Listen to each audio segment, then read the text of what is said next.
All praise to Yahweh Shem Shai. All praise to Yahweh Shem Shai. So this is a testimony about the maxxine, and I'm just gonna get right into it. So at my workplace, we make parts for we qualify parts to be able to fit in certain vehicles. You know what I mean? And what ended up happening was during the end of my shift, one of the bosses came and he ended up talking to me and he said, "Hey, there is a maxxine truck. All right." He said, "Do you want it?" I said, "No, I do not want the maxxine." He said, "Are you waiting for me to grow a horn?" I said, "Or maybe a tail."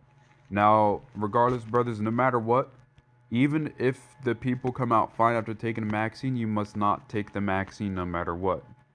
For it says, according to James chapter 4, verse 7, "Submit yourselves therefore to God. Resist the devil, and he will flee from you." So there you go. Now, that was an Edomite coming to me, right? And Satan's counterpart, Edomites. And basically what ended up happening was he tried to talk to me about the vaccination. But the thing is I resisted. And guess what? He fled away from me. You know what I mean? And this is a test too, showing if you're really for, Yahweh Bashim Shai.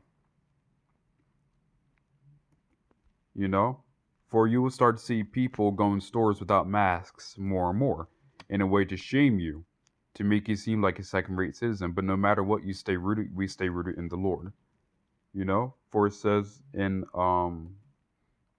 Romans chapter 12, verse 2, "And be not conformed to this world, but be ye transformed by the renewing of your mind, that ye may prove what is that good and acceptable and perfect will of God."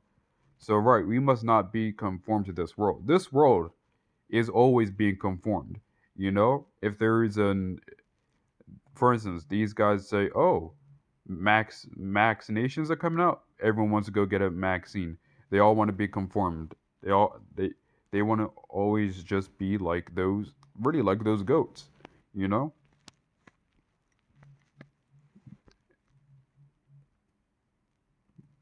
And we know that they may try to pass a vaccine as this great, fantastic thing, right? Since sliced bread, but we know that according to 2 Corinthians chapter 2, verse 11, right? Corinth 2:11. Lest Satan should take advantage of us, for we are not ignorant of his devices. We're not ignorant of devices. We know what the deal is about this vaccination. And we're not even supposed to begin this vaccination anyway, according to Leviticus chapter.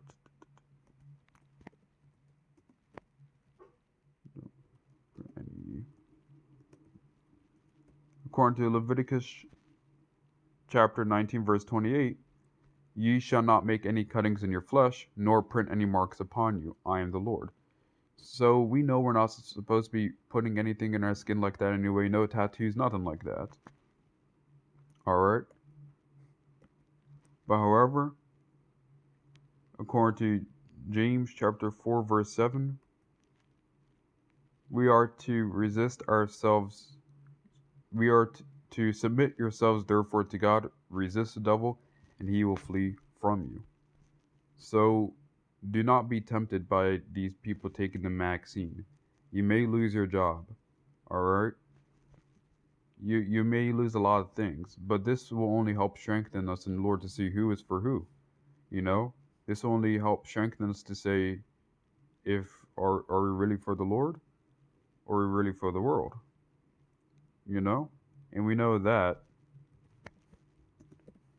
even if we do lose our homes, our jobs, our family members,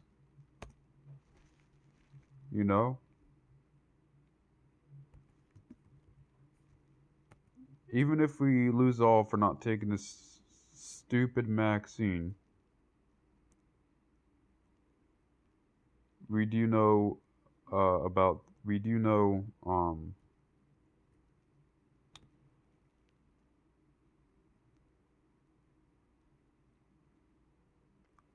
we do know that according to Matthew chapter 6, verse 26, right? That look at the birds of the air. They do not sow, nor reap, nor gather into barns, and yet your heavenly Father feeds them. Worth are you not worth much more than they? And I'm gonna read that again. Matthew chapter 6, verse 26. Look at the birds of the air. They do not sow, nor reap, nor gather into barns, and yet your heavenly Father feeds them. Are you not worth much more than they? So as you can see, we're more as you know, a chosen generation, as the apple of God's eye, as a peculiar treasure. We are worth, of course, more than these. Uh, the birds of the air, the sparrows. You know what I mean? And He takes care of these sparrows. He takes care of these birds. He provides. So how much more do you think He's going to provide for His children? Especially when He sees that we're staying faithful to the point of us losing our jobs, even to the point of death. You know? But that's all I wanted to say so far. Just make sure not to take the maxxine. You've been warned, and you have no excuse to say that you did not know about taking the maxxine, for we have been told, and it's being shoved in your face. And if you have not been warned before, I will say it again: do not take the maxxine. Well, that is all. All praises to Yahweh Shem Shai. All praises to Yahweh Shem Shai. Thank you to the elders and apostles that helped teach me this truth. And till then, and shalom to the hopeful elect, and shalom.